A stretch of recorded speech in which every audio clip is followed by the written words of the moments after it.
Assalamualaikum warahmatullahi wabarakatuh. Perkenalkan, nama saya Rizky Amelia Putri dari kelas 2 Reguler A Manajemen 4. Pada video kali ini, saya akan menjelaskan beberapa materi mata kuliah pengantar manajemen oleh dosen Bapak Iqbal Ahmad SEMM. Baiklah, masuklah kita pada pembahasan materi yang pertama, yaitu kekuasaan, kewenangan, delegasi, dan tanggung jawab. Pengertian kekuasaan. Apakah itu kekuasaan? Kekuasaan adalah suatu kemampuan untuk mempengaruhi atau merubah orang ataupun situasi. Kekuasaan dapat berkonotasi positif maupun negatif. Apa sajakah faktor-faktor yang mendasari adanya kekuasaan? Yang pertama, reward power. Yang kedua, coercive power. Yang ketiga, legitimate power. Yang keempat, expert power. Dan yang terakhir, referent power. Apa sajakah jenis-jenis kewenangan? Jenis-jenis kewenangan dibagi menjadi 3. Yang pertama, kewenangan lini, kewenangan staf, dan kewenangan fungsional. Selanjutnya adalah pelimpahan wewenang. Apakah itu pelimpahan wewenang? Pelimpahan wewenang adalah proses pengalihan tugas kepada orang lain secara sah yang terlegitimasi dalam melakukan berbagai aktivitas yang ditujukan untuk mencapai tujuan organisasi. Apa saja kendala dalam pelimpahan wewenang? Berikut beberapa kendalanya. Yang pertama yaitu kapasitas staf yang terbatas. Yang kedua, kurang bertanggung jawabnya atasan untuk pelimpahan wewenang. Sentralisasi versus desentralisasi. Sentralisasi merujuk kepada cara pengorganisasian, di mana keseluruhan tugas, tanggung jawab, dan perintah dipusatkan dari hierarki yang paling tinggi, untuk kemudian hierarki yang di bawahnya menerjemahkan dalam bentuk tindak lanjut dari apa yang diputuskan.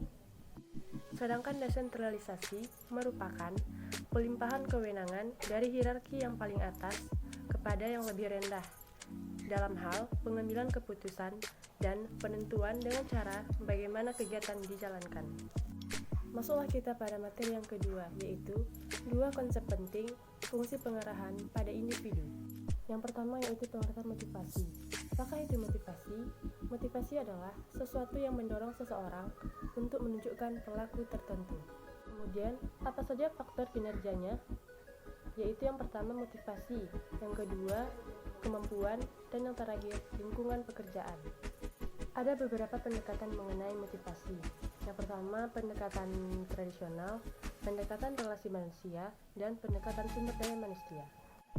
5 perspektif kontemporer mengenai motivasi.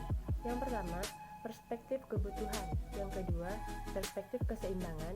Yang ketiga, perspektif pengharapan. Yang keempat, perspektif penguatan. Dan yang terakhir, perspektif penyusunan tujuan. Hierarki kebutuhan atau Maslow terbagi menjadi 5. Yang pertama, aktualisasi diri. Yang kedua, kebutuhan ego. Yang ketiga, kebutuhan sosial. Yang keempat, kebutuhan rasa aman dan keamanan.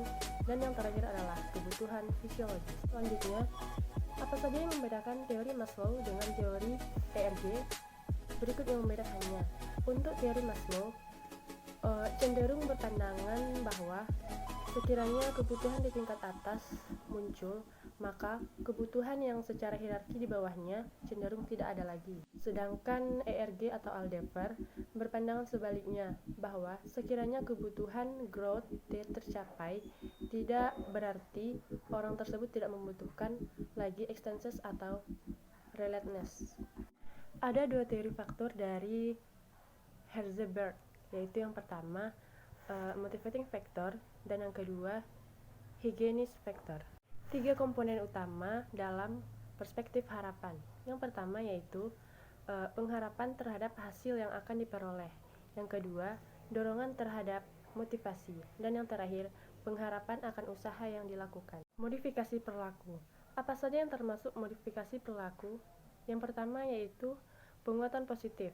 Yang kedua, pembelajaran melalui penghindaran terhadap sesuatu. Yang ketiga, pengecualian. Yang terakhir adalah hukuman. Masuklah kita kepada materi yang selanjutnya, yaitu kelompok kerja dan komunikasi dalam organisasi. Pengertian kelompok dan kelompok kerja. Kelompok adalah kumpulan 2 orang atau lebih yang saling berinteraksi dan saling mempengaruhi untuk tujuan yang dipahami bersama. Kemudian kelompok kerja adalah kelompok yang disusun oleh organisasi dengan tujuan untuk menjalankan berbagai pekerjaan yang terkait dengan pencapaian tujuan organisasi. Bentuk-bentuk kelompok kerja formal. Yang pertama yaitu kelompok kerja langsung, yang kedua kepanitiaan, yang ketiga kelompok kerja temporal atau khusus. Berikut beberapa tahapan dalam pembentukan dan interaksi tim kerja. Yang pertama yaitu pembentukan, penguatan, penyesuaian, perwujudan, dan pencairan. Selanjutnya solidaritas dan integritas dalam kelompok kerja adalah tingkat kekompakan dan rasa saling memiliki serta pandangan positif para anggota kelompok terhadap kelompok mereka sendiri. Apa saja yang termasuk sumber-sumber konflik? Yang pertama yaitu faktor komunikasi, yang kedua faktor struktur tugas, yang ketiga faktor personal, dan yang terakhir faktor lingkungan. Kemudian masuklah kita kepada materi yang terakhir, yaitu manajemen konflik. Apakah pengertian dari manajemen konflik? Manajemen konflik adalah suatu situasi apabila salah satu atau dua belah pihak menunjukkan permusuhan dengan menghalangi usaha masing-masing untuk mencapai tujuan bersama. Apa sajakah penyebab dari konflik? Ada beberapa penyebab dari konflik. Yang pertama yaitu persaingan dalam menggunakan sumber daya. Yang kedua, perbedaan tujuan antar anggota organisasi. Yang ketiga, interpredensi tugas. Yang keempat, perbedaan nilai dan persepsi. Yang kelima, kekeburan yuridisional. Yang keenam, masalah status. Dan yang terakhir, hambatan komunikasi.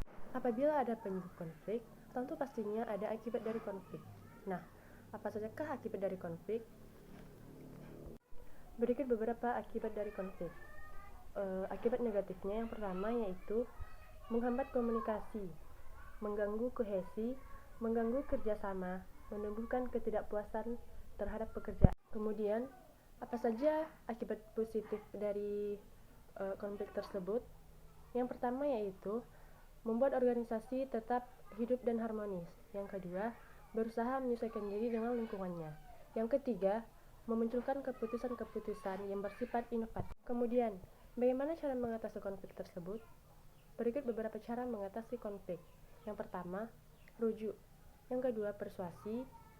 Yang ketiga, tawar-menawar. Yang keempat, pemecahan masalah terpadu. Yang kelima, penarikan diri. Yang keenam, pemaksaan dan penekanan. Dan yang terakhir adalah intervensi pihak ketiga. Cukup sekian video pembelajaran dari saya. Mohon maaf apabila ada kesalahan. Wabillahi taufiq wal hidayah. Wassalamualaikum warahmatullahi wabarakatuh.